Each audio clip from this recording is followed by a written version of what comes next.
Hello प्यारे दोस्तों, पिछली वीडियो हमारा उदाहरण हो गया था। आज हम करेंगे प्रश्नावली के सवाल। तो प्रश्नावली का पहला सवाल क्या है? कहा है सिद्ध कीजिए कि, क्या सिद्ध करना है? हमें सिद्ध करना है कि रूट 5 एक अपरिमेय संख्या है। रूट 5 को हम एक अपरिमेय संख्या कैसे सिद्ध करेंगे? इसको हम मान लेंगे। क्या मान लेंगे? ये हम मान लेंगे कि रूट 5 एक परिमेय संख्या है। हम उल्टा मान कर चलेंगे। जब हम उल्टा मान कर चलेंगे तो ये हम मान लेंगे कि रूट 5 एक परिमेय संख्या है। जब इसको हम सॉल्व करते करते जाएंगे तो कहीं अटक जाएंगे, यानी कि और सॉल्व नहीं कर पाएंगे। तो हम कहेंगे ये गलती हमसे क्यों हो रही है कि हम सॉल्व ही नहीं कर पा रहे हैं। ये गलती हमसे इसलिए हो रही है क्योंकि हमने कुछ शुरू में गलत मान लिया था। हमने शुरू में क्या गलत माना था? हमने शुरू में यही गलत मान लिया था कि रूट 5 एक परिमेय संख्या है। तो इसी प्रकार हम करेंगे। तो सबसे पहले क्या करेंगे? हम मान लेंगे कि रूट 5 एक परिमेय संख्या है। माना रूट 5 एक परिमेय संख्या है। एक परिमेय संख्या है। अगर रूट 5 एक परिमेय संख्या है तो इसे हम p/q के रूप में भी लिख सकते हैं। तो इसे हम p/q के रूप में लिख दे रहे हैं। a/b हमने लिख दिया, जहां a और b क्या हैं? जहां a और b पूर्णांक हैं। क्या हैं? पूर्णांक हैं।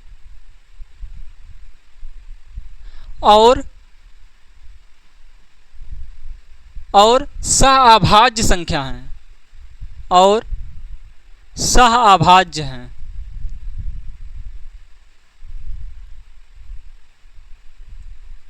सहअभाज्य का मतलब है कि a/b को और काट कर छोटा नहीं किया जा सकता। अब हम क्या करेंगे? दोनों तरफ वर्ग कर देंगे।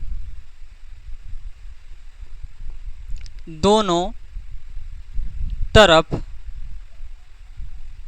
वर्ग करने पर, जब हम दोनों तरफ वर्ग करेंगे तो रूट 5 का वर्ग क्या हो जाएगा? 5। और a का वर्ग a², b का वर्ग b²। ये हो गया। अब एक काम करो, b को यहाँ ले आओ और 5 को यहाँ भेज दो। तो ये हो जाएगा b² बराबर a²/5। ये हो गया। अब यहाँ पर देखो, जो 5 है वो a² को भाग कर रहा है। तो लिखेंगे यहाँ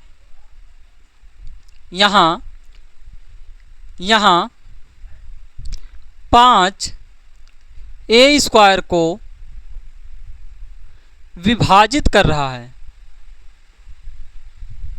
विभाजित कर रहा है। यहाँ क्या हो रहा है? यहाँ 5 a² को विभाजित कर रहा है।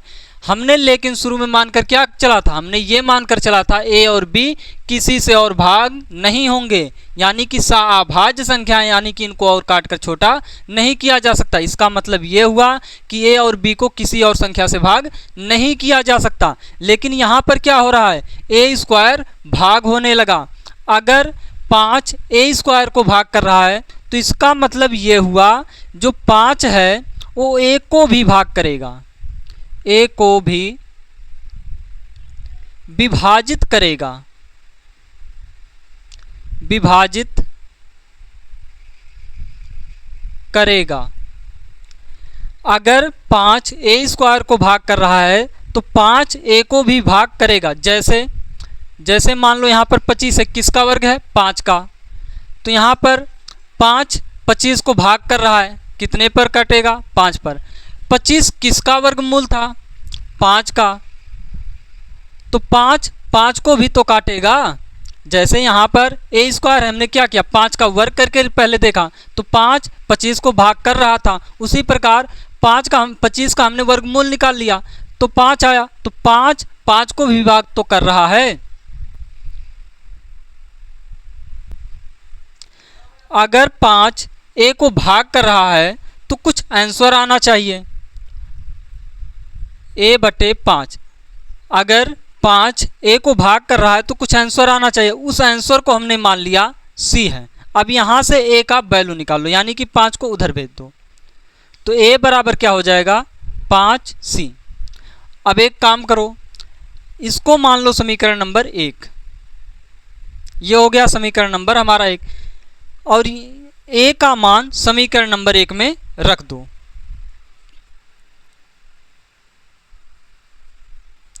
जैसे यहाँ पर a/5 बराबर c कैसे आया, जैसे हम 25 को भाग करते थे तो वहाँ पर क्या आया 5 बचे 25, तो कुछ आंसर आ रहा था। उसी प्रकार जब 5 a को भाग कर रहा तो कुछ आंसर आना चाहिए। उस आंसर को हमने मान लिया c, तो 5 को हमने इधर भेज दिया, तो a बराबर हो गया 5c।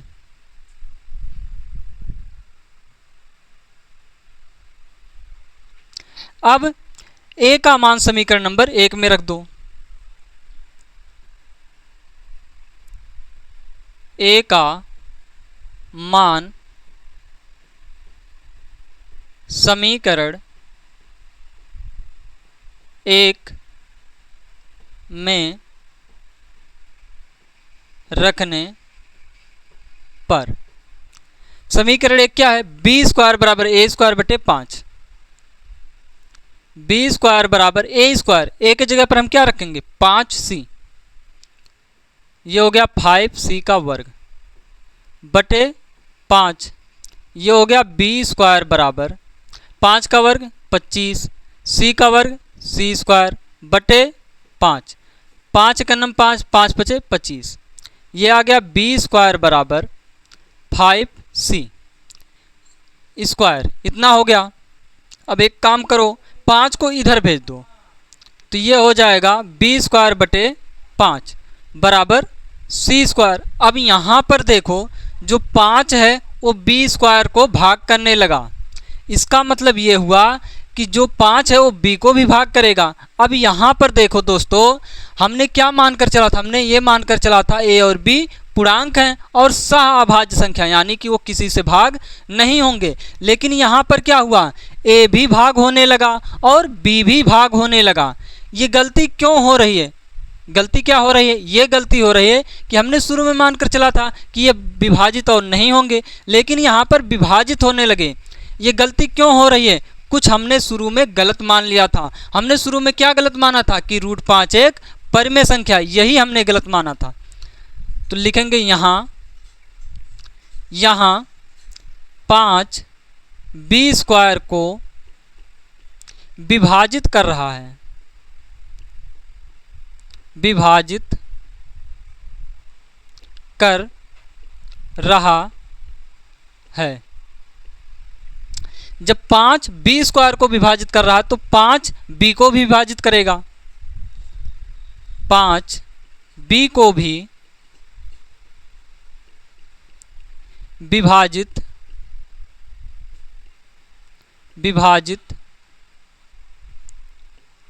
करेगा। अब देखो, यहाँ पर हमने देखा कि a और b दोनों विभाजित हो रहे हैं। ये विभाजित क्यों हो रहे हैं, क्योंकि हमसे कोई गलती हुई थी। क्या गलती हुई थी, ये गलती हुई थी कि हमने √5 को एक परिमेय संख्या मान लिया था, जबकि यहाँ पर हमने माना कि a और b विभाजित नहीं होंगे, ये सह-अभाज्य संख्या हैं यहाँ पर, लेकिन दोनों विभाजित हो रहे हैं। तो क्या लिखेंगे, लिखेंगे यहाँ 5 a और b दोनों को विभाजित कर रहा है, दोनों को विभाजित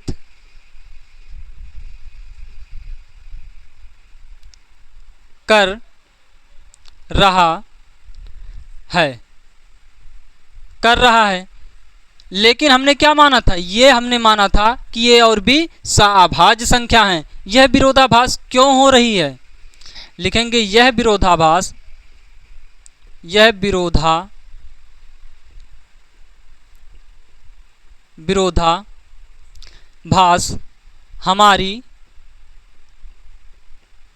हमारी गलत कल्पना के कारण हुई, गलत कल्पना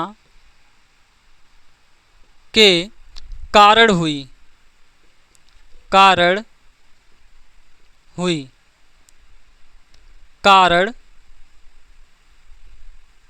हुई। अतः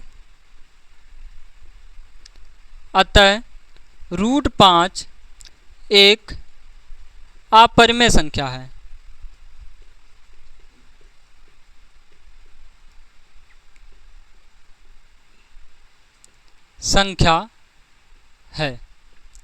एक बार फिर से बता देते हैं। देखो, हमसे कहा गया था कि रूट 5 को एक अपरिमेय संख्या सिद्ध कीजिए। हमने क्या किया, हमने मान लिया रूट 5 एक परिमेय संख्या है। जब अगर रूट 5 एक परिमेय संख्या है तो इसे हम p बटे क्यू के रूप में लिख सकते हैं। तो इनको हमने p बटे क्यू के रूप में लिखा, जहां a और b क्या है, पूर्णांक हैं और सह-अभाज्य संख्या हैं, यानी कि ये और विभाजित नहीं होंगे। इसका मतलब ये हुआ कि इनको काट कर और छोटा नहीं किया जा सकता। तो हमने क्या किया, दोनों तरफ वर्ग कर दिया।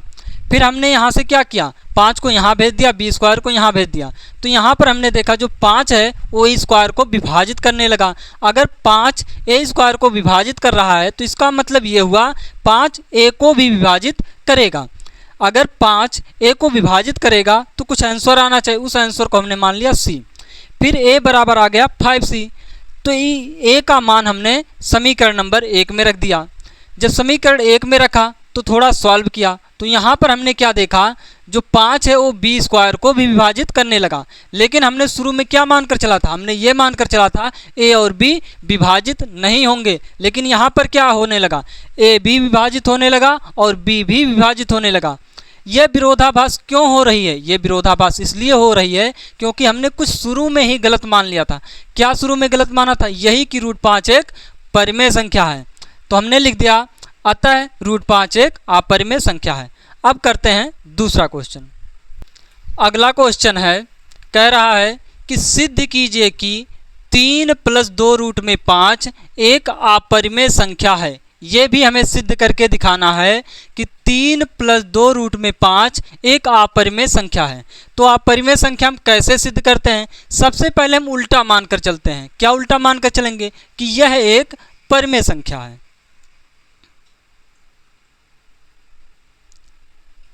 क्या मानेंगे, ये हम मानेंगे कि यह एक परिमेय संख्या है।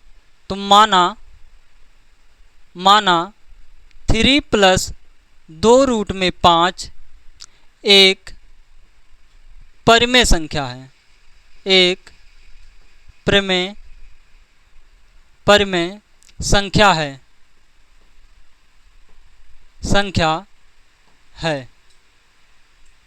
अगर ये एक परिमेय संख्या है तो इसे हम बटे के रूप में भी लिख सकते हैं।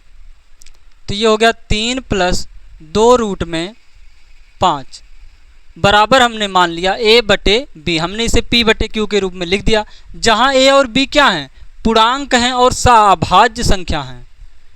जहां a और b पूर्णांक हैं और सह-अभाज्य संख्या और सह-अभाज्य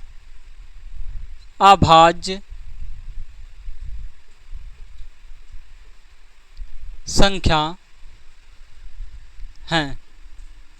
जहां a और b क्या है, पूर्णांक हैं और सह-अभाज्य संख्या हैं। सह-अभाज्य का मतलब इन्हें और काट कर छोटा नहीं किया जा सकता। इसका मतलब ये हुआ कि a और b को और विभाजित नहीं किया जा सकता। अब देखो, इस क्वेश्चन को हम दूसरे तरह लगाएंगे। दूसरे तरह कैसे, हम यहाँ पर रूट 5 को अकेला करने की कोशिश करेंगे। तो यहाँ पर 3 प्लस का है, उधर भेज दो। तो ये हो जाएगा 2 रूट में 5 बराबर a बटे b। यहाँ पर 3 क्या है, प्लस का, इधर आकर क्या हो जाएगा, माइनस का। यहाँ पर बटे 1 करके इसे सॉल्व करो। ये हो गया 2 रूट में 5 बराबर एलसीएम ले लो, क्या हो जाएगा b का भाग करोगे 1 बार जाएगा, 1 का गुणा इसमें कर लो, a आ गया, माइनस 1 का भाग करोगे b बार जाएगा, b का गुणा कर लो, कितना हो जाएगा 3b। इतना हो गया। अब यहाँ पर देखो 2 यहाँ पर गुणा कर रहा, उधर भेज दो, क्या करेगा, भाग करेगा, बराबर a - 3b बटे 2 b। हमने 2 को क्या किया, यहाँ पर भेज दिया, तो ये हो गया 2b। अब देखो हम रूट 5 को अकेला करने चाहते थे और रूट 5 अकेला हो गया। यहाँ पर देखो ये एक परिमेय संख्या है क्योंकि ये बटे के रूप में लिखा गया और यह एक अपरिमेय संख्या है। अब देखो ये अपरिमेय संख्या के बराबर होता है, नहीं होता है। तो ये गलती क्यों हो रही है, ये गलती इसलिए हो रही है क्योंकि हमने शुरू में कुछ गलत मान लिया था। क्या गलत माना था, यही हमने गलत माना था कि ये 3 + 2 रूट में 5 एक परिमेय संख्या है। तो लिखेंगे यहाँ a - 3b बटे 2b एक परिमेय संख्या है, एक परिमेय संख्या है, परिमेय संख्या है। अगर यह एक परिमेय संख्या है तो रूट 5 भी एक परिमेय संख्या होनी चाहिए। तो रूट 5 भी एक परिमेय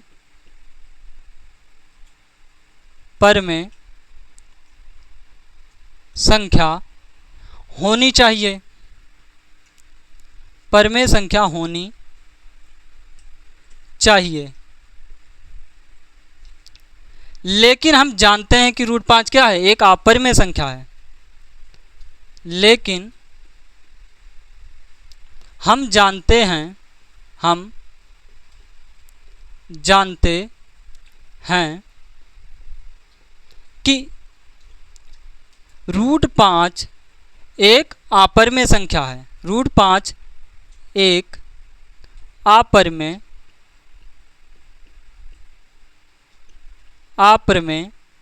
संख्या है।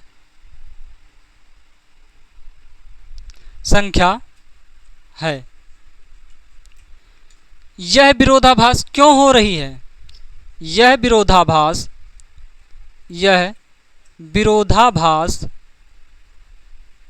यह विरोधाभास हमारी गलत कल्पना के कारण हो रही है, हमारी गलत कल्पना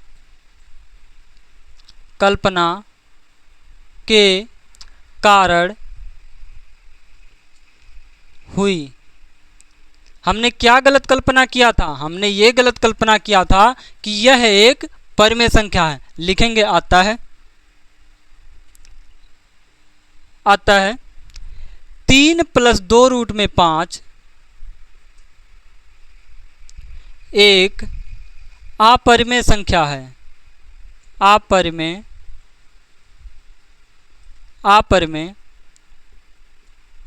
संख्या है। तो एक बार फिर से रिकैप कर देते हैं। क्या करना था हमें ये सिद्ध करके दिखाना था कि यह एक अपरिमेय संख्या है। तो हमने क्या किया, हमने इसका उल्टा मान लिया। क्या उल्टा माना, हमने मान लिया यह एक परिमेय संख्या है। जब ये एक परिमेय संख्या है तो इसे हम p/q के रूप में लिख सकते हैं। हमने इसे p/q के रूप में लिखा। क्या लिखा, हमने लिखा a/b, जहाँ a और b क्या है, पूर्णांक हैं और सह अभाज्य संख्या यानी कि और विभाजित नहीं होंगे, यानी कि ये किसी और संख्या से नहीं कटेंगे। हमने यहाँ पर क्या देखा, हमने देखा यहाँ पर रूट में 5 लिखा गया है। तो यहाँ पर हमने क्या किया, रूट 5 को अकेला करने की कोशिश किया।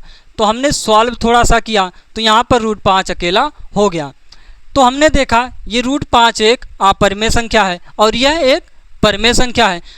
यहाँ पर हमने देखा कि अपरिमेय संख्या कैसे परिमेय संख्या के बराबर हो सकती है।